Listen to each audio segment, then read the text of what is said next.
Hello and welcome to Hybrid, powered by chinkseyMEDIA.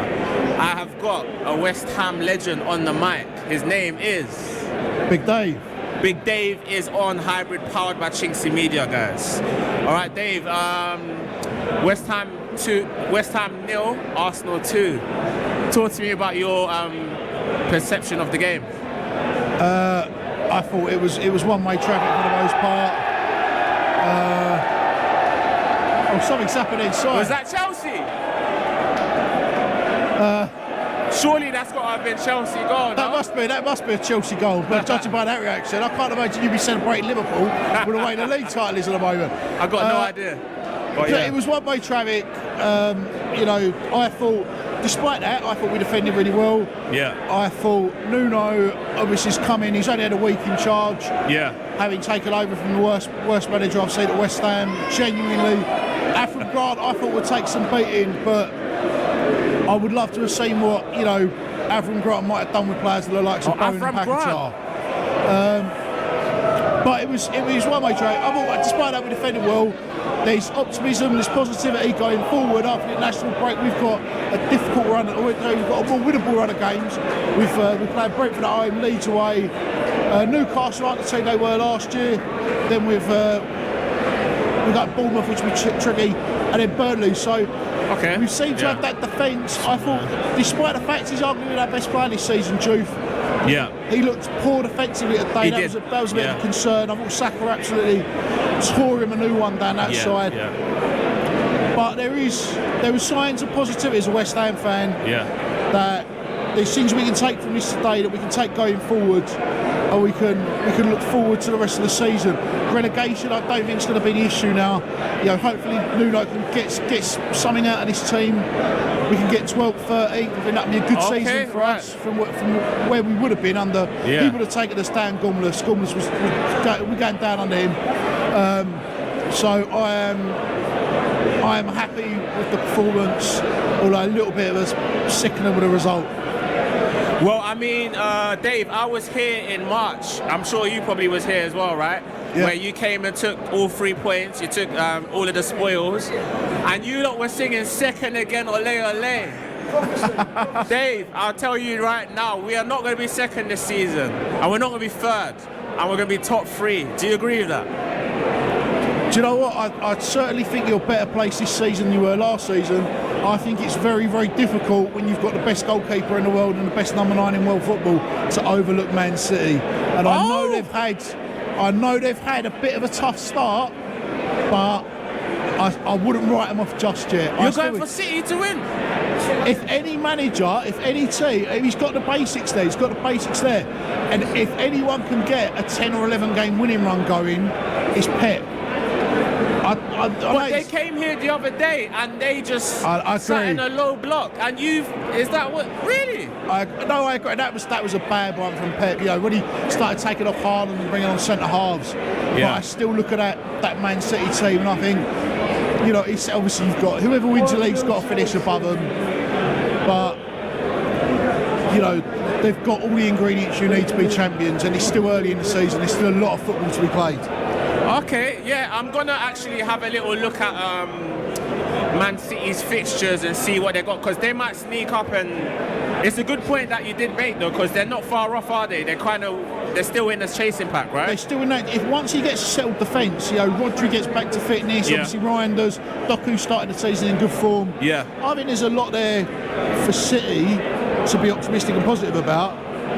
Whether City have the mentality to go on and do it is another question. Okay. But the one thing Arsenal do have in their favour is you have got that hunger, you've got that desire, you've got players that haven't experienced those kind of trophies and that kind of success, and are going to have that hunger and that itch about them to get over the line. And one of those players is my actual favourite player, Arsenal player. You'll be glad to hear Declan Rice, who scored the opener today. Have you got anything to say about that, Dave? It's a hard one to take. It's like watching, I don't know, your first love getting married, I suppose. You don't want to see him happy with someone else. Top player though, isn't he? I mean, unbelievable player. Unbelievable player. It's the first time he played well here though for Arsenal against West Ham, don't you think? Yeah, he's faded out of games, but you know, when we've played here, I think maybe a little bit of emotion got the better of him. I did notice today before when he scored. Yeah. Obviously, he was in front of our fans. He did have a little look over his shoulder. I think he was looking for something because he got some boos. I think he was looking for something that meant he could just like go and kiss the badge and go and rip the shirt off. And he kind of got a little bit of respect. And I think that sort of showed his celebrations. That's testament to his character, though, isn't it? Where he doesn't want to disrespect the club that brought him up and the club that made him who he is. No, obviously, it's half a bit to speak positively about him. You know, he still hurts, but he's a consummate professional. He's unarguably England's best midfielder right now. It's painful as well because like the last year he was with us, we had to feed his ego a lot. I watched him take penalties, free kicks, corners. Yeah. You know, he sometimes went and flipped the coin for the referee, made the cups of tea, whatever he wanted to do, he was allowed to do. Yeah. And his corner taking was so bad, his free kicks were so bad, he missed penalties for us. Yeah. And like he's not doing it anymore, and it's like it would have been nice, you know. And the other thing as well is I know we got £105 million for him.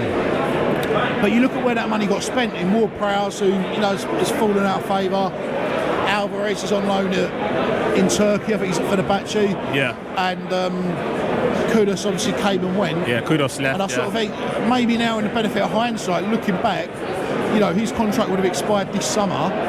Maybe would have been better keeping him for another 2 years. Yeah. And letting him leave on a free than taking that £105 million. Oh, you're talking about Paquetá? Spent.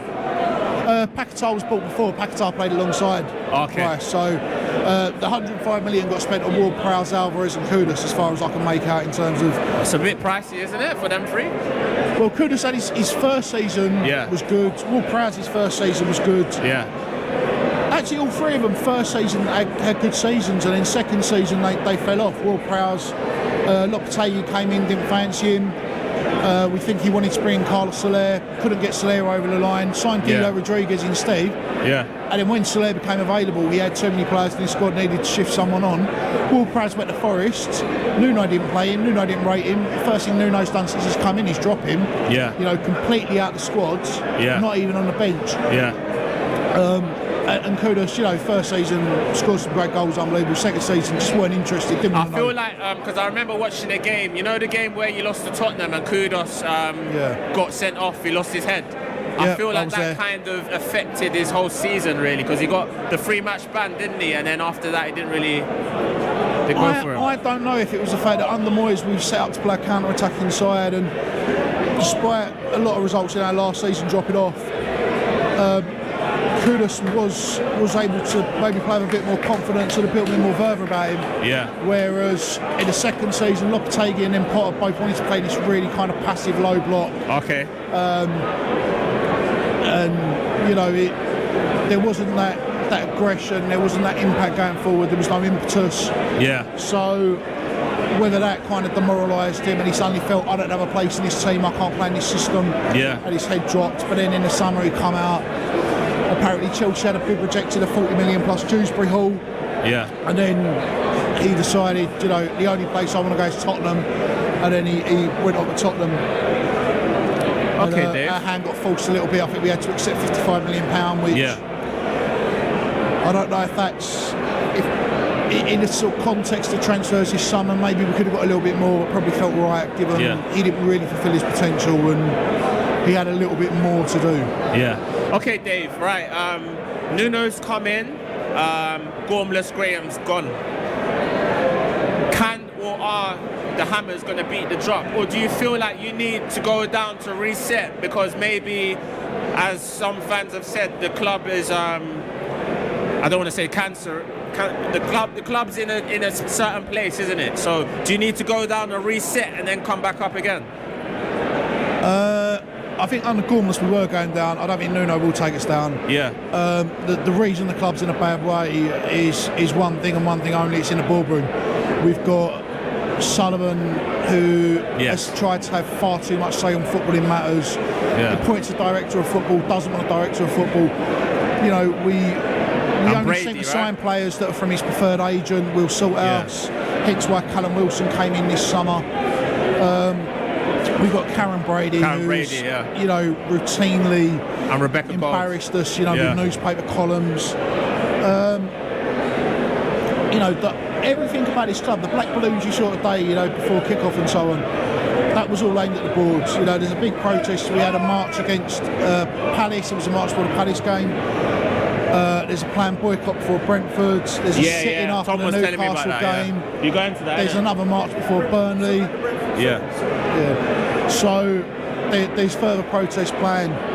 Yeah. This club will not achieve anything. West Ham will not achieve anything further whilst he remains in charge, because you can't go into a transfer window where you need, you know, we need an upgrade in Areola.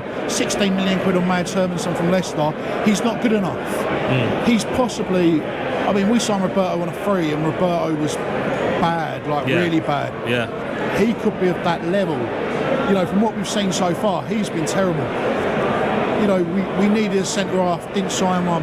Mugasa looks good, but I don't think he's any better than Potts, you know, who came off the bench. Oh, Potts, yeah. Is he related, because I've got a few West Ham fans, is he related to Dan Potts, the other West Ham player called Dan Potts? Dan Potts is... And Paul Potts, isn't it? I think Steve Potts. Steve Potts There's is his dad. There's a few Pottses that are related to West Ham, Steve Potts is his dad. I think he's got a brother. I think Dan Potts is his brother. The left back? I think he might be related to Brad Potts as well. That's there's a few of them. There is a few of them. Yeah. So, and the one position that we've needed for a long while is a striker. You know, we've relied on Antonio for far too long.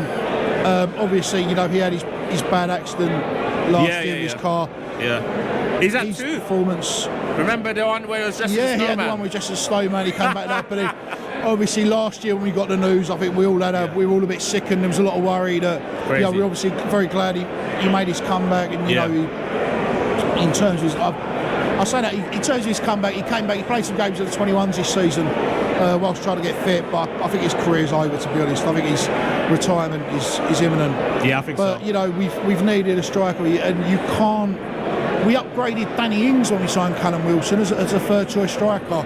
We still don't have that number 9 that you can rely on, that you think is going to play every week, 38 games, and might get you 10 to 15 goals, which is what you need. They're hard to come by though, Dave. They're hard to come by. You know, they're not cheap, because you got Füllkrug. He's a big lad, old school number 9, but he hasn't really scored many goals though, has he? No, for allegedly, I think £27 million from Borussia Dortmund as a German international. He come with high hopes, and he come with expectation, and he hasn't delivered that. He hasn't met those. Nah. All right, man. That's been a wicked interview. Thank you for coming on the channel. But before you go, where can they find you? What's your social media on YouTube, if anything? I'm not on YouTube. I'm on Instagram, and I'm on Twitter or X as BigDaveWHUFC. So spelled normally, so Big Dave WHUFC. Big Dave, B-I-G, Dave, WHUFC. Bow, that's the one. All right, guys, thanks for watching this video. Don't forget to like, comment, share and subscribe, and click the link just above Dave's head before watching another one of our viral videos only on Hybrid, powered by Chinksey Media.